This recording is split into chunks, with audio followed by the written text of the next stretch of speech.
Good evening, all. This is the Mad Monarchist with the politically incorrect truth about the French Revolution, Part 2, Queen Marie Antoinette. And whenever anyone mentions Queen Marie Antoinette, the first thing everyone thinks of is the phrase, "let them eat cake." And this is really, really frustrating, not just for monarchists, not just for French royalists, but for anyone who is a student of history, because everyone knows she never said, "let them eat cake." Every serious historian on this planet knows Marie Antoinette never said, "let them eat cake." And yet that's something that gets repeated over and over and over again.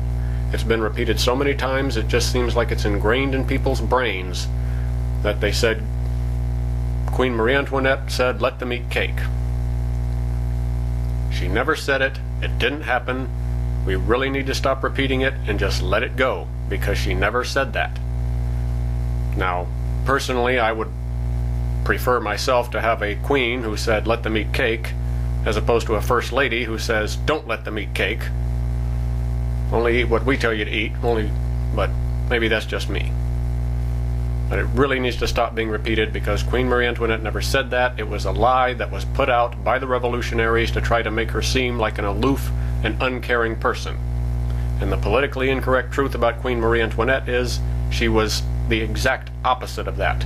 She was the complete opposite of the way she has been portrayed, as this sort of frivolous, uncaring, detached woman who was just living a life of idle luxury and parties and splendor and had no care or concern for the people of France.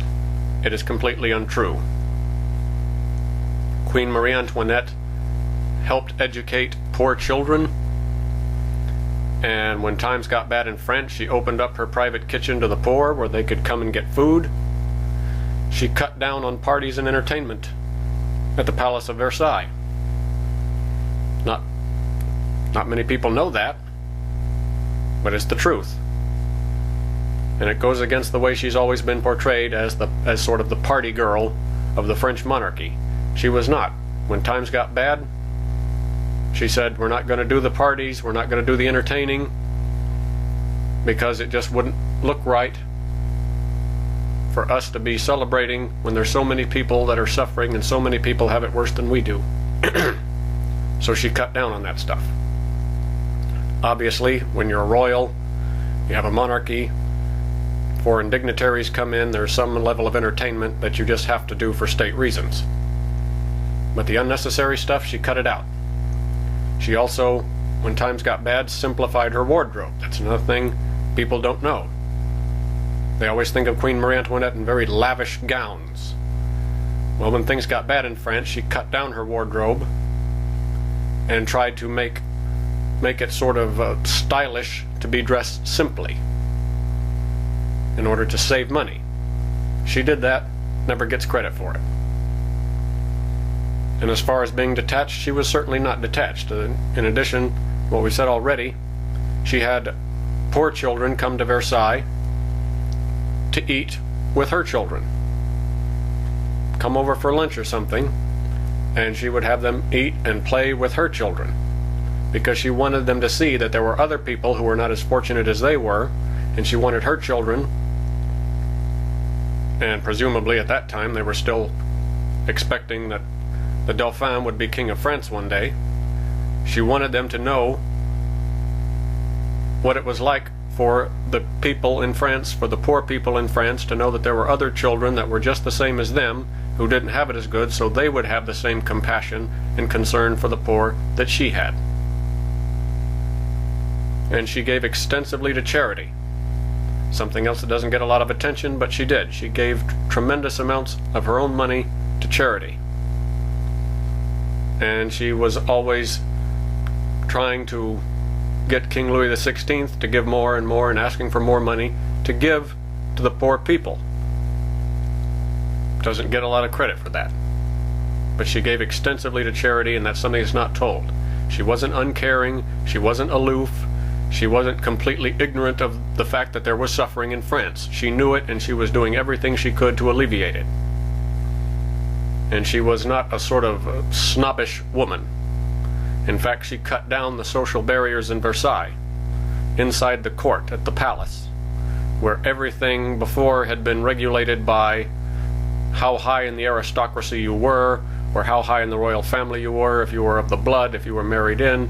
All of that kind of stuff was taken into account, and the order people were received in, or the order people sat in just at mass or something, all depended on your social status. She got rid of all of that, said that's nonsense, we're not going to do that anymore.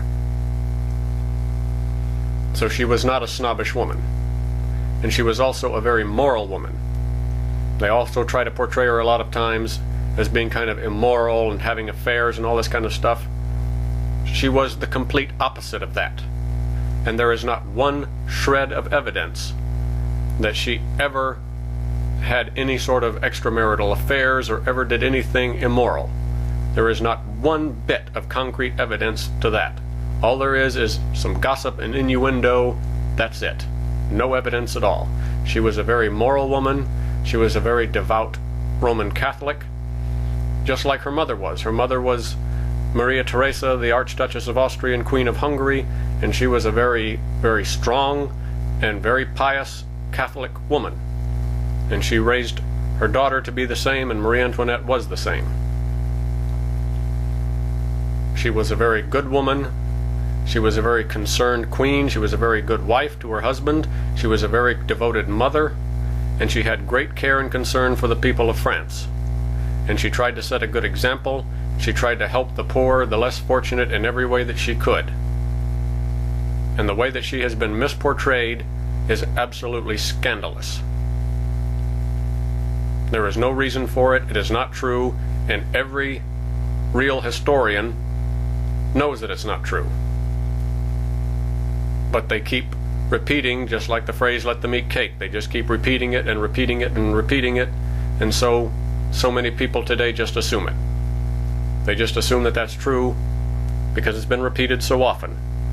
But it's not true. Not one bit of it. There was nothing she did that was in any way like the way she has been portrayed. She was the exact opposite of that. And in fact, there were people in the court, amongst the elites of France, who were very immoral, who were very free-spending and very, very lavish, and led very immoral lives. And they didn't really like Queen Marie Antoinette because she would not associate with them. She would have nothing to do with those kind of people because their lifestyle was something she did not approve of. So she was not the way she's been portrayed. She was the exact opposite.